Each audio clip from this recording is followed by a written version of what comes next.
તો મને એક જ સવાલ પૂછે, દીક્ષા શેના માટે લો છો? અને ત્યારે હું ખાલી એક જ જવાબ કહું, પ્રભુ ગમે છે ને એટલે દીક્ષા લેવી છે, અને પ્રભુ સુધી પહોંચવું છે ને એટલે દીક્ષા લેવી છે. આગળ શું થશે મને નથી ખબર, સંસાર અસાર લાગ્યો છે કે નહીં ખબર, સંયમ ગમે છે કે નહીં, માત્ર ને માત્ર મારા પ્રભુ અને મારા ગુરુ ગમે છે ને એટલે મારે દીક્ષા લેવી છે. અને સાચું કહું, પ્રભુ ગમી જાય ને એના પછી બધું જ ગમવા લાગે. ટ્રાય કરજો.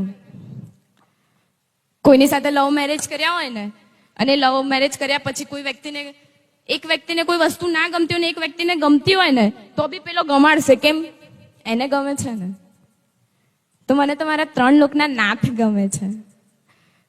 એવા નાથ કે એમ કહેવાય ને કે કદાચ તમારા બધાના માટે હશે, પણ એ મારા માટે મારા છે. એ નાથ કે એને આજે મને અહીંયા સુધી પહોંચાડી છે. એ 3 લોકના નાથનો એવો પ્રેમ મને મળે કે હું બસ આ દુનિયાને તો શું, આ સંસાર મને ક્યારે યાદ જ ના આવે.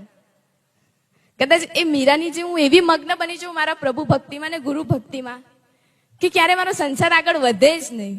અને એવા નિમિત્તો મળે કે હું મારા પરમાત્માના જ માર્ગે ના જઉં. દરેક ભાવમાં બસ મને પરમાત્મા જ મળે.